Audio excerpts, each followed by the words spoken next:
नमस्कार जय जगन्नाथ शुभ सकाळ आज हूँ नवेम्बर 11 तारिख मंगल आसला प्रथम खबर आज नुआपड़ा उपनिर्वाचन नवेम्बर 11 तारिख अर्थात आज बहुचर्चित नुआपड़ा उपनिर्वाचन 2.5 लाख ऊर्ध्व मतदाता सेमानक मताधिकार साब्यस्त करिवे।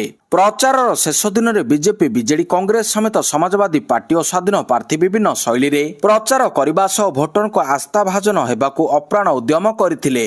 এই উপনির্বাচন তিন প্রমুখ দল যথা বিজেডি বিজেপি ও কংগ্রেস ପାଇଁ ସମ୍ମାନର ପ୍ରଶ୍ନ ପାଲଟିଥିବାରୁ କେହି ମଧ୍ୟ ସୁଯୋଗ ହାତଛଡ଼ା କରିବାକୁ ଚାହୁଁନାହାନ୍ତି। ପରବର୍ତ୍ତୀ ଖବର 2027 ପାଇଁ ପରୀକ୍ଷାମୂଳକ ଭାବରେ ଆରମ୍ଭ ହେଲା ଡିଜିଟାଲ ଜନଗଣନା। 2027 ଜନଗଣନା ପାଇଁ ପରୀକ୍ଷାମୂଳକ ଭାବରେ ଆରମ୍ଭ ହୋଇଯାଇଛି ଡିଜିଟାଲ ଜନଗଣନା। ସର୍ବଭାରତୀୟ ସ୍ତରରେ 34 ଲକ୍ଷ ଶିକ୍ଷକ କରିବେ ଏହି ଡିଜିଟାଲ ଜନଗଣନା। ଡିଜିଟାଲ ପ୍ରକ୍ରିୟାରେ ପେପର ନୁହେଁ ମୋବାଇଲ ଆପ୍ରେ ହେବ ଜନଗଣନା। ଭୁବନେଶ୍ୱର ମହାନଗର ନିଗମର 22 ନମ୍ବର ୱାର୍ଡ, କଟକର 17 ନମ୍ବର ୱାର୍ଡ, नवरंगपुर तेंतुलीखुंटी और मयूरभंजर ठाकुर मुंडारे हेब प्राक डिजिटाल जनगणना। 30 तारिख जाए चलिब जनगणना। जिला जनगणना तथ्य समन्वित पुस्तक रे रहिब ग्राम सहर जिला समस्त भित्तिभूमि और नगरीय सुविधा विस्तृत जनसंख्या संबंधी सामाजिक अर्थनैतिक सूचना रहिब। परवर्ती खबर लालकिला मेट्रो स्टेशन निकट में बड़ विस्फोरण 10 जनक मृत्यु।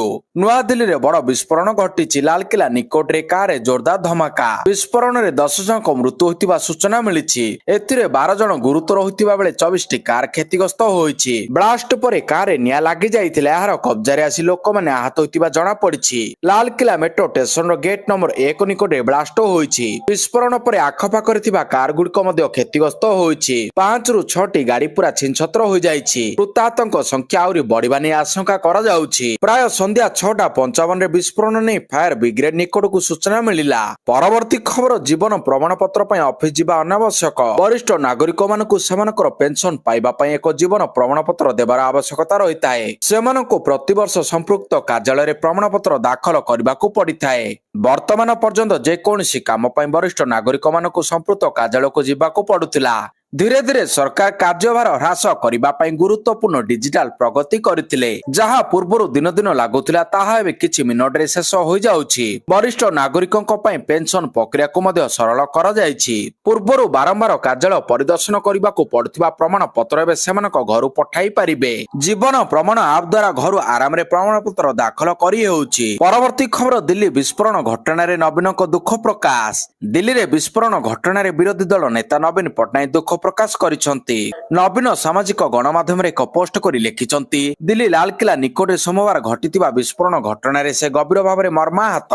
एई विस्फोरण रे आत्मीय स्वजन को हराइथिबा परिवार वर्गों को समवेदना जणाइसंती। आहत मानक द्रुत आरोग्य कामना करुछंती नवीन पटनायक।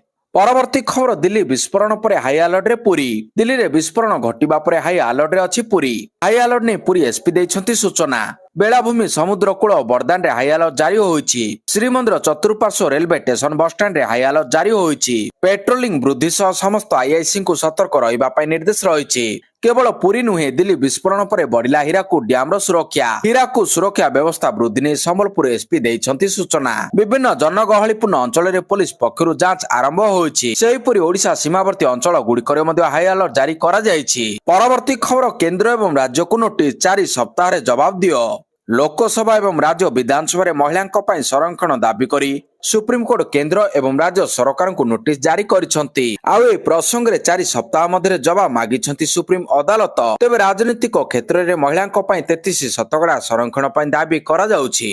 आउ ए परिप्रेक्षी रे सरकार लोकसभा एवं विधानसभा रे संरक्षण प्रदान करिबा पय 2023 मसिया रे 106तम संविधान संशोधन करथिले। हेले ता परे मध्य नूतन जनगणना एवं परवर्ती सीमा निर्धारण समाप्त हेबा परे ए संरक्षण कार्यकारी हेब। तेणु एही कारणରୁ सरकारଙ୍କ ଏହି ସଂଶୋଧନକୁ ଚ୍ୟାଲେଞ୍ଜ କରାଯାଇଛି। परवर्ती खबर ईसीआई को दृष्टि आकर्षण कले नवीन। नुआपड़ा उपनिर्वाचन रे आचरण विधि उल्लंघन हेउथिबा अभियोग करी बीजेडी सुप्रीमो नवीन पटनायक ईसीआई को दृष्टि आकर्षण करिसंती। 48 घंटार निरवता अवधि को कड़ाकड़ी भाव में कार्यकारी करबा पई नवीन ईसीआई को निकट रे दाबी करिसंती। नुआपड़ा बाहर भाजपा नेता एवं मंत्री माने घुरी बुलुछंती बोली ईसीआई को निकट रे अभियोग होईछि। ବିଜେଡି କର୍ମୀ ଏହାର ବିରୋଧ କରିବାରୁ ସେମାନଙ୍କୁ ଥାନାରେ ଅଟକ ରଖାଯାଇଛି। ପରବର୍ତ୍ତୀ ଖବର, ବିହାରରେ ଦ୍ୱିତୀୟ ପର୍ଯ୍ୟାୟ ଭୋଟ ଗ୍ରହଣ ପାଇଁ ସରିଛି ପ୍ରଚାର। ଆଜି 20 ଜିଲ୍ଲାର 122 ବିଧାନସଭା ଆସନରେ ହେବ ମତଦାନ। ବିହାର ବିଧାନସଭା ନିର୍ବାଚନରେ ଦ୍ୱିତୀୟ ଦିନ ତଥା ଶେଷ ପର୍ଯ୍ୟାୟ ପାଇଁ ମତଦାନ ପ୍ରଚାର ସରିଛି। ଭୋଟ ପଡିବାକୁ ଥିବା ନିର୍ବାଚନୀ ମଣ୍ଡଳୀ ଗୁଡ଼ିକରେ ଆରମ୍ଭ ହୋଇଛି ନୀରବ ଅବଧି। ଆଜି ଭୋଟ ପଡିବାକୁ ଥିବା ବେଳେ ପ୍ରଶାସନିକ ସ୍ତରରେ ପ୍ରସ୍ତୁତି ସରିଛି। ଦ୍ୱିତୀୟ ପର୍ଯ୍ୟାୟରେ 20 ଜିଲ୍ଲାର 122 ବିଧାନସଭା ଆସନ ପାଇଁ ଭୋଟ ହେବ। 122 ଆସନ ମଧ୍ୟରୁ 101ଟି ସାଧାରଣ ବର୍ଗଙ୍କ ପାଇଁ, 19ଟି ଅନୁସୂଚିତ ଜାତି ପାଇଁ ଏବଂ 2ଟି ଅନୁସୂଚିତ ଜନଜାତି ପାଇଁ ସଂରକ୍ଷିତ। ପରବର୍ତ୍ତୀ ଖବର, ବିଧାନସଭାକୁ ଆସିପାରନ୍ତି ରାଷ୍ଟ୍ରପତି। ବିଧାନସଭାରେ ଶୀତ ଅଧିବେଶନକୁ ଆସିବେ ରାଷ୍ଟ୍ରପତି, ସୂଚନା ଦେଲେ ଆଇନମନ୍ତ୍ରୀ ପୃଥ୍ୱୀରାଜ ହରିଚନ୍ଦନ। ରାଜ୍ୟ ସରକାରଙ୍କ ପକ୍ଷରୁ ପ୍ରସ୍ତାବ ଦିଆଯାଇଥିଲା, ପୁରା କାର୍ଯ୍ୟକ୍ରମ ଆସିନାହିଁ, ଆସିବାର ସମ୍ଭାବନା ରହିଛି। ପରବର୍ତ୍ତୀ ଖବର, ପ୍ରତ୍ୟେକ ଆମେରିକୀୟଙ୍କୁ ମିଳିବ $200, ଟ୍ରମ୍ପ କଲେ ବଡ ଘୋଷଣା। ଆମେରିକାରେ ରାଷ୍ଟ୍ରପତି ଡୋନାଲ୍ଡ ଟ୍ରମ୍ପ ପୁଣି ଥରେ ତାଙ୍କ ଟାରିଫ ନୀତି ସମ୍ପର୍କରେ ଏକ ପ୍ରମୁଖ ବୟାନ ଦେଇଛନ୍ତି। ଟ୍ରମ୍ପ କହିଛନ୍ତି ଯେ ଖୁବ୍ ଶୀଘ୍ର ପ୍ରତ୍ୟେକ ଆମେରିକୀୟ ନାଗରିକମାନଙ୍କୁ ଧନୀ ବ୍ୟକ୍ତି ବ୍ୟତୀତ ଅନ୍ୟ ସମସ୍ତଙ୍କୁ $200 ପ୍ରଦାନ କରାଯିବ। ଏହି ପରିମାଣ ତାଙ୍କ ପ୍ରଶାସନ ଦ୍ୱାରା ସଂଗୃହୀତ ଟାରିଫ ରାଜସ୍ୱରୁ ପ୍ରଦାନ କରାଯିବ। ଟ୍ରମ୍ପ ତାଙ୍କ ସୋସିଆଲ ମିଡିଆ ପ୍ଲାଟଫର୍ମ ଟ୍ରୁଥ ସୋସିଆଲରେ ଲେଖିଛନ୍ତି, ଯେଉଁମାନେ ଟାରିଫ ବିରୋଧରେ ଅଛନ୍ତି ସେମାନେ ମୂର୍ଖ। ସେ ଦାବି କରିଛନ୍ତି ଯେ କାର୍ଯ୍ୟକାଳ ମଧ୍ୟରେ ଆମେରିକା ବିଶ୍ୱର ସବୁଠାରୁ ଧନୀ ଏବଂ ସବୁଠାରୁ ସମ୍ମାନିତ ଦେଶ ପାଲଟିଛି। ମୁଦ୍ରାସ୍ଫୀତି ବହୁତ କମ୍ ଏବଂ ରେକର୍ଡ ଉଚ୍ଚ ଷ୍ଟକ୍ ବଜାର ଅଭିବୃଦ୍ଧି ସହିତ ଟାରିଫରୁ ବିପୁଳ ରୋଜଗାର କରିଛି ଆମେରିକା। ପରବର୍ତ୍ତୀ ଖବର, ମୁଖ୍ୟମନ୍ତ୍ରୀ ଯୋଗୀ ଆଦିତ୍ୟନାଥଙ୍କ ବଡ ଘୋଷଣା। ଉତ୍ତରପ୍ରଦେଶ ମୁଖ୍ୟମନ୍ତ୍ରୀ ଯୋଗୀ ଆଦିତ୍ୟନାଥ ଏକ ବଡ ଘୋଷଣା କରିଛନ୍ତି। ମୁଖ୍ୟମନ୍ତ୍ରୀ ଯୋଗୀ ଘୋଷଣା କରିଛନ୍ତି ଯେ ପ୍ରତ୍ୟେକ ସ୍କୁଲରେ ଜାତୀୟ ସଙ୍ଗୀତ ବନ୍ଦେ ମାତରମ୍ ଗାନକୁ ବାଧ୍ୟତାମୂଳକ କରାଯିବ। ସେ କହିଛନ୍ତି, ଆମକୁ ସର୍ଦ୍ଦାର ବଲ୍ଲଭ ଭାଇ ପଟେଲଙ୍କୁ ଆମର ଆଲୋଚନାର ଏକ ଅଂଶ କରିବା ଉଚିତ। ଆମେ ଉତ୍ତରପ୍ରଦେଶର ସମସ୍ତ ଶିକ୍ଷାନୁଷ୍ଠାନରେ ବନ୍ଦେ ମାତରମ୍ ଗାନକୁ ବାଧ୍ୟତାମୂଳକ କରିବୁ, ଯାହାଦ୍ୱାରା ଉତ୍ତରପ୍ରଦେଶର ପ୍ରତ୍ୟେକ ନାଗରିକ ଭାରତ ମାତା ଏବଂ ମାତୃଭୂମି ପ୍ରତି ସମ୍ମାନର ଭାବନାରେ ପରିପୂର୍ଣ୍ଣ ହେବେ। ପରବର୍ତ୍ତୀ ଖବର, T20 ବିଶ୍ୱକପ୍ ଫେବୃଆରୀରୁ ଆରମ୍ଭ। ଭାରତରେ ସେମିଫାଇନାଲ ଓ ଫାଇନାଲ ପାଇଁ ଭେନ୍ୟୁ ସ୍ଥିର। ଆଇସିସି ମହିଳା କ୍ରିକେଟ ବିଶ୍ୱକପ୍ 2025 ସରିବା ପରେ ଆଗାମୀ ଟୁର୍ଣ୍ଣାମେଣ୍ଟ ପାଇଁ ପ୍ରସ୍ତୁତ କରିଦେଇଛି। ଭାରତ ଓ ଶ୍ରୀଲଙ୍କାରେ ଖେଳାଯାଇଥିବା ବିଶ୍ୱକପ୍ ଖେଳାଯାଇଥିଲା। ଏବେ ଏହି ଦୁଇ ଦେଶ ମଧ୍ୟରେ ଆଇସିସି ପୁରୁଷ T20 ବିଶ୍ୱକପ୍ ଆୟୋଜନ ହେଉଛି। ଆସନ୍ତା ଫେବୃଆରୀ ମାର୍ଚ୍ଚରେ ହେବାକୁ ଥିବା ଟୁର୍ଣ୍ଣାମେଣ୍ଟ ପାଇଁ ଭେନ୍ୟୁ ସର୍ଟଲିଷ୍ଟ କରାଯାଇଛି। ଫେବୃଆରୀ 7ରୁ T20 ବିଶ୍ୱକପ୍ ଅହମ୍ମଦାବାଦରେ ଖେଳାଯିବ ଫାଇନାଲ। ବିଶ୍ୱକପର ସେମିଫାଇନାଲ, ଫାଇନାଲ ଓ ଉଦ୍ଘାଟନୀ ମ୍ୟାଚ୍ ନେଇ ଭେନ୍ୟୁ ସାମିଲ ରହିଛି। ବିଶ୍ୱକପର ପ୍ରଥମ ଶେଷ ମ୍ୟାଚ୍ ଅର୍ଥାତ୍ ଫାଇନାଲ ଅହମ୍ମଦାବାଦର ନରେନ୍ଦ୍ର ମୋଦି ଷ୍ଟାଡିୟମରେ ଖେଳାଯିବ। ମୁମ୍ବାଇର ୱାଙ୍ଗଖେଡେ ଷ୍ଟାଡିୟମ ଗୋଟିଏ ସେମିଫାଇନାଲ ଆୟୋଜନ କରିବ। ଭାରତର 5ଟି ସହରରେ ମ୍ୟାଚ୍ ଖେଳାଯିବାକୁ ରହିଥିବା ବେଳେ ଶ୍ରୀଲଙ୍କାର 3ଟି ଷ୍ଟାଡିୟମରେ ମ୍ୟାଚ୍ ଖେଳାଯିବ। T20 ବିଶ୍ୱକପରେ 20ଟି ଦଳ ଭାଗ ନେବେ। ଫେବୃଆରୀ 7ରୁ ମାର୍ଚ୍ଚ 8 ପର୍ଯ୍ୟନ୍ତ ବିଶ୍ୱକପ୍ ଖେଳାଯିବ। ପରବର୍ତ୍ତୀ ଖବର, ବଡ ଆତଙ୍କୀ ଯୋଜନା ପଣ୍ଡ, 300 କିଲୋ ଆରଡିଏକ୍ସ ଜବତ। ଜମ୍ମୁ କାଶ୍ମୀର ପୋଲିସକୁ ବଡ ସଫଳତା, ବଡ ଧରଣର ଆତଙ୍କୀ ଯୋଜନା ପଣ୍ଡ ହୋଇଛି। ଫରିଦାବାଦରୁ 300 କିଲୋ ଆରଡିଏକ୍ସ AK-47 ସହ ଗୋଳାବାରୁଦ ଜବତ ହୋଇଛି। ଗିରଫ ଡାକ୍ତର ଆଦିଲ ଅହମ୍ମଦ ରାଠୋରଙ୍କ ସୂଚନା ଆଧାରରେ ପୋଲିସର ଚଢାଉ। ଆଦିଲ ଅହମ୍ମଦ ରାଠୋରଙ୍କୁ ପୋଲିସର ପଚରାଉଚରା ପରେ ବଡ ଖୁଲାସା। ଜମ୍ମୁ ପୋଲିସ ହରିୟାଣାର ଫରିଦାବାଦରେ ଜଣେ ଡାକ୍ତରଙ୍କ ଘରୁ ବିପୁଳ ପରିମାଣର ବିସ୍ଫୋରକ ଏବଂ ଅସ୍ତ୍ରଶସ୍ତ୍ର ଜବତ କରିଥିଲା। ପରବର୍ତ୍ତୀ ଖବର, ଅଭିଜିତ ମଜୁମଦାରଙ୍କୁ ନେଇ ଏମ୍ସରୁ ଆସିଲା ବଡ ଖବର। ଭେଣ୍ଟିଲେଟରରୁ ବାହାରି ଆସିଲେ ଅଲିଉଡର ଜଣାଶୁଣା ସଙ୍ଗୀତ ନିର୍ଦ୍ଦେଶକ ତଥା ଗାୟକ ଅଭିଜିତ ମଜୁମଦାର। ବର୍ତ୍ତମାନ ସମୟରେ ତାଙ୍କୁ ମେଡିସିନ ୱାର୍ଡକୁ ସ୍ଥାନାନ୍ତରିତ କରାଯାଇଛି। ଏମ୍ସ ପକ୍ଷରୁ ଦିଆଯାଇଥିବା ତଥ୍ୟ ମୁତାବକ ତାଙ୍କର ଭାଇଟାଲ ସ୍ଥିର ରହିଛି। ତାଙ୍କୁ ଭେଣ୍ଟିଲେଟର ସପୋର୍ଟରୁ ବାହାର କରାଯାଇଛି। ଅଗଷ୍ଟ 31 ତାରିଖରେ କଟକ ସିଡିଏ ସ୍ଥିତ ଏକ ଘରୋଇ ହସ୍ପିଟାଲରେ ଭର୍ତ୍ତି ହୋଇଥିଲେ ଅଭିଜିତ। ପରବର୍ତ୍ତୀ ଖବର, ନାସାର ମହାକାଶ ଅଭିଯାନ ସ୍ଥଗିତ। ଖରାପ ପାଣିପାଗ କାରଣରୁ ସ୍ଥଗିତ ରହିଲା ନାସାର ମିଶନ ମଙ୍ଗଳ। ତେବେ ପରବର୍ତ୍ତୀ ଉତ୍କ୍ଷେପଣ କେବେ କରାଯିବ ତାହା ସ୍ପଷ୍ଟ ହୋଇନି। ବ୍ଲୁ ଅରିଜିନ ପକ୍ଷରୁ ରବିବାର ବିଳମ୍ବିତ ରାତିରେ ସୂଚନା ଦିଆଯାଇଛି। ମଙ୍ଗଳ ଗ୍ରହକୁ ଯାତ୍ରାର ପ୍ରଥମ ପଦକ୍ଷେପ ନାସାର 2 ମହାକାଶ ଯାନ ପଠାଇବାକୁ ସ୍ଥିର କରାଯାଇଥିଲା। ପରବର୍ତ୍ତୀ ଖବର, ଅନ୍ୟ କୌଣସି ଜିଲ୍ଲାରୁ ଇଭିଏମ ଆସିନାହିଁ, ମୁଖ୍ୟ ନିର୍ବାଚନ ଅଧିକାରୀଙ୍କ ସୂଚନା। ଜିଲ୍ଲାପାଳ ଇଭିଏମ ଲୁଚାଇବା ଘଟଣା ମିଛ। ବିଜେଡିର ଅଭିଯୋଗ ଖଣ୍ଡନ କଲେ ମୁଖ୍ୟ ନିର୍ବାଚନ ଅଧିକାରୀ RS ଗୋପାଳନ। କହିଲେ, ନୂଆପଡାକୁ ଗଞ୍ଜାମରୁ ଗୋଟିଏ ଟ୍ରକ୍ ଇଭିଏମ ଆସିବା ଅସମ୍ଭବ। ଷ୍ଟ୍ରଙ୍ଗ ରୁମରେ ସୁରକ୍ଷିତ ରହିଛି ଇଭିଏମ। ମିଛ ଅଭିଯୋଗ ଆଣିଥିଲା ବିଜେଡି। ସିସିଟିଭି ଯାଞ୍ଚ ପରେ ସାମ୍ନାକୁ ଆସିଲା ସତ। ଇଭିଏମ ଚୋରି ଅଭିଯୋଗରେ ସାମ୍ବାଦିକ ସମ୍ମିଳନୀ କରି ଅନ୍ୟ କୌଣସି ସ୍ଥାନରୁ ଇଭିଏମ ଆସିନଥିବା ନେଇ ସ୍ପଷ୍ଟୀକରଣ ରଖିଛନ୍ତି ମୁଖ୍ୟ ନିର୍ବାଚନ ଅଧିକାରୀ। ପରବର୍ତ୍ତୀ ଖବର, ଭେଣ୍ଟିଲେଟର ହେଲେ ଧର୍ମେନ୍ଦ୍ର। ବିଗିଡିଲା ବଲିଉଡ ସୁପରଷ୍ଟାର ଅଭିନେତା ଧର୍ମେନ୍ଦ୍ରଙ୍କ ସ୍ୱାସ୍ଥ୍ୟ ଅବସ୍ଥା। ଗତ କିଛି ଦିନ ଧରି ସେ ବ୍ରିଜ କ୍ୟାଣ୍ଡିଂ ହସ୍ପିଟାଲରେ ଭର୍ତ୍ତି ଥିବା ବେଳେ ତାଙ୍କୁ ଭେଣ୍ଟିଲେଟରରେ ରଖାଯାଇଥିବା ଜଣାଯାଇଛି। ସୂଚନା ମିଳିଛି ଯେ ତାଙ୍କ ଅବସ୍ଥା ଆହୁରି ଖରାପ ହେବା ପରେ ତାଙ୍କୁ ଆଇସିୟୁକୁ ସ୍ଥାନାନ୍ତରିତ କରାଯିବା ସହ ଭେଣ୍ଟିଲେଟର ରଖାଯାଇଛି। ପରବର୍ତ୍ତୀ ଖବର, ନୂଆ ଆଧାର ଆପ୍ ଲଞ୍ଚ। ଫେସ୍ ସ୍କାନ ସୁରକ୍ଷା ସହିତ ରହିଛି ଏହି ସବୁ ସୁବିଧା। Unique identification authority of India UIDAI ସାଧାରଣ ଉପଭୋକ୍ତାଙ୍କ ପାଇଁ ଏକ ନୂଆ ଆଧାର ଆପ୍ ଲଞ୍ଚ କରିଛି। ଏହି ଆପ୍ ମାଧ୍ୟମରେ ଉପଭୋକ୍ତା ମାନେ ସ୍ମାର୍ଟଫୋନରେ ନିଜ ଆଧାର କାର୍ଡକୁ ଡିଜିଟାଲ ଭାବରେ ସାଙ୍ଗରେ ନେଇପାରିବେ, ଯାହା ଫଳରେ ଶାରୀରିକ ଆଧାର କାର୍ଡ ବ୍ୟବହାର ଆବଶ୍ୟକତା କମିବ। ଏହି ଆପ୍ ଆଇଫୋନ ଏବଂ ଆଣ୍ଡ୍ରଏଡ ଉଭୟ ପ୍ଲାଟଫର୍ମରେ ଉପଲବ୍ଧ ରହିଛି। ପରବର୍ତ୍ତୀ ଖବର, ଚାଷୀଙ୍କୁ ଆତ୍ମନିର୍ଭର କରିବା ସରକାରଙ୍କ ଲକ୍ଷ୍ୟ କହିଲେ କେନ୍ଦ୍ର କୃଷି ମନ୍ତ୍ରୀ। ଜାତୀୟ ଫସଲ ଯୋଜନାରେ କୃଷି ଭିତ୍ତିକ ଉତ୍ପାଦ ବୃଦ୍ଧି କରି ଚାଷୀମାନଙ୍କୁ ଆତ୍ମନିର୍ଭର କରିବା କେନ୍ଦ୍ର ସରକାରଙ୍କ ଲକ୍ଷ୍ୟ ବୋଲି କହିଛନ୍ତି କେନ୍ଦ୍ର କୃଷି ମନ୍ତ୍ରୀ ଶିବରାଜ ସିଂ ଚୌହାନ। ସୋମବାର କଟକ ବିଦ୍ୟାଧରପୁର ସ୍ଥିତ ରାଷ୍ଟ୍ରୀୟ ଧାନ ଗବେଷଣା ପ୍ରତିଷ୍ଠାନରେ ଆୟୋଜିତ କୃଷି ଓ କୃଷକ ବିକାଶ କାର୍ଯ୍ୟକ୍ରମରେ ଯୋଗଦେଇ ସେ ଏପରି କହିଛନ୍ତି। କାର୍ଯ୍ୟକ୍ରମରେ ଶିବରାଜ ଚାଷୀଙ୍କୁ ସ୍ୱାବଲମ୍ବୀ ଏବଂ ଜାତୀୟ କୃଷି ମିଶନ ଉପରେ ଗୁରୁତ୍ୱ ଆରୋପ କରିଛନ୍ତି।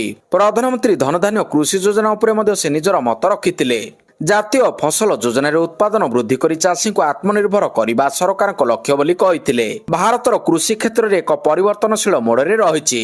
ଖାଦ୍ୟ ସୁରକ୍ଷା ସୁନିଶ୍ଚିତ କରିବା ଓ ସ୍ଥାୟୀ କୃଷି ପ୍ରଣାଳୀକୁ ପ୍ରୋତ୍ସାହନ ପରାମର୍ଶ ଉପରେ ସେ ଗୁରୁତ୍ୱ ଦେଇଛନ୍ତି। ପରବର୍ତ୍ତୀ ଖବର, ଆସନ୍ତା 17 ତାରିଖରେ ଲଘୁଚାପ ସମ୍ଭାବନା। ପ୍ରଭାବ ଓଡ଼ିଶା ଉପରେ ନ ରହିପାରେ।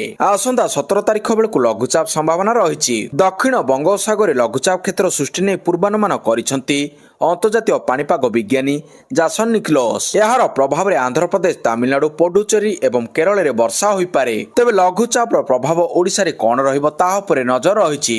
ସେହିପରି 14 ତାରିଖରେ ଦକ୍ଷିଣ ପଶ୍ଚିମ ବଙ୍ଗୋପସାଗରରେ ଏକ ଲୋ ପ୍ରେସର ନେଇ ପୂର୍ବାନୁମାନ କରିଥିଲା ପାଣିପାଗ ବିଭାଗ। ହେଲେ ଏହାର ପ୍ରଭାବ ଓଡ଼ିଶା ଉପରେ ରହିବ ନାହିଁ। ଅନ୍ୟପଟେ ରାଜ୍ୟରେ ଶୀତଲହରୀ ସମ୍ଭାବନା ରହିଛି। ପରବର୍ତ୍ତୀ ଖବର, ଭଙ୍ଗାଯିବ ଜବାହରଲାଲ ନେହେରୁ ଷ୍ଟାଡିୟମ। ଦେଶର ରାଜଧାନୀ ନୂଆଦିଲ୍ଲୀର ପ୍ରସିଦ୍ଧ ଜବାହରଲାଲ ନେହେରୁ ଷ୍ଟାଡିୟମକୁ ଭାଙ୍ଗିବା କାମ ଖୁବ୍ ଶୀଘ୍ର ଆରମ୍ଭ ହେବ। କ୍ରୀଡ଼ା ମନ୍ତ୍ରାଳୟର ସୂତ୍ର ପ୍ରକାଶ, ଏହି ସ୍ଥାନରେ ଏକ କ୍ରୀଡ଼ା ସହର ସ୍ପୋର୍ଟସ ସିଟି ନିର୍ମାଣ କରାଯିବ।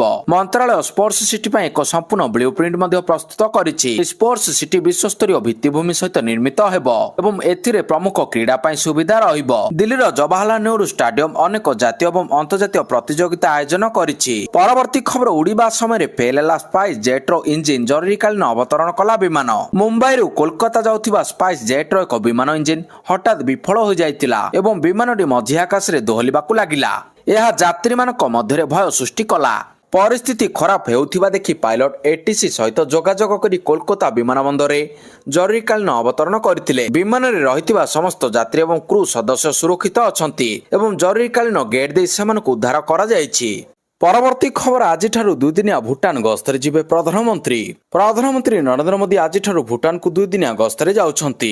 ଭାରତ ଓ ଭୁଟାନ ମଧ୍ୟରେ ବିଭିନ୍ନ କ୍ଷେତ୍ରରେ ଜାରି ରହିଥିବା ସହଯୋଗ ଏବଂ ସ୍ୱତନ୍ତ୍ର ବନ୍ଧୁତ୍ୱକୁ ଅଧିକ ସଶକ୍ତ କରିବା ହେଉଛି ପ୍ରଧାନମନ୍ତ୍ରୀ ମୋଦିଙ୍କର ଏହି ଗସ୍ତର ମୁଖ୍ୟ ଉଦ୍ଦେଶ୍ୟ। ଏହି ଗସ୍ତ କାଳରେ ଶ୍ରୀ ମୋଦି ଓ ଭୁଟାନର ରାଜା ଜିଗମେ ଖୋସରା ୱାଙ୍ଗଚୁକ୍ 1020 ମେଗାୱାଟ ବିଶିଷ୍ଟ ପୁନ୍ତୁସାଞ୍ଚୁ ଦ୍ୱିତୀୟ ଜଳ ବିଦ୍ୟୁତ ପ୍ରକଳ୍ପର ଉଦ୍ଘାଟନ କରିବେ।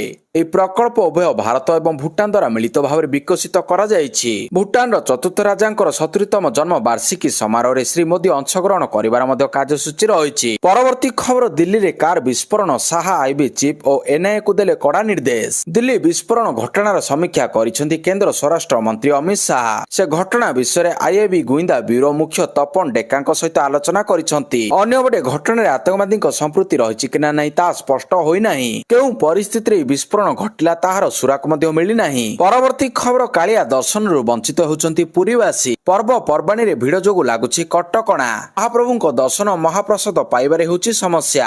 କୁହୁଳୁଛି ଜନ ଅସନ୍ତୋଷ। ପୁଣି 2018 ଦଙ୍ଗା ସ୍ଥିତି ସୃଷ୍ଟି ହେବାର ଆଶଙ୍କା। ବର୍ଷକ 365 ଦିନ ମହାପ୍ରଭୁଙ୍କ ଦର୍ଶନ ପାଇଁ ଶ୍ରୀକ୍ଷେତ୍ରରେ ଜମୁଛି ଗହଳି। ଭିଡ଼ ନିୟନ୍ତ୍ରଣ ପାଇଁ ପ୍ରଶାସନ ପକ୍ଷରୁ ଲାଗୁଛି କଟକଣା। ଏହି କଟକଣା ଭିତରେ ସମସ୍ୟା ଭୋଗୁଛନ୍ତି ପୁରୀବାସୀ। ପୂର୍ବରୁ ଆଧାର ପରିଚୟ ପତ୍ର ଦେଖାଇ ମନ୍ଦିର ଭିତରକୁ ପ୍ରବେଶ ଅନୁମତି ଦିଆଯାଇଥିଲା, ହେଲେ ବର୍ତ୍ତମାନ ସେହି ସୁବିଧା ନାହିଁ। ଫଳରେ ମହାପ୍ରଭୁଙ୍କ ଦର୍ଶନ ଓ ମହାପ୍ରସାଦ ପାଇବାରେ ସ୍ଥାନୀୟ ଲୋକଙ୍କୁ ସମସ୍ୟା ଭୋଗିବାକୁ ପଡୁଛି।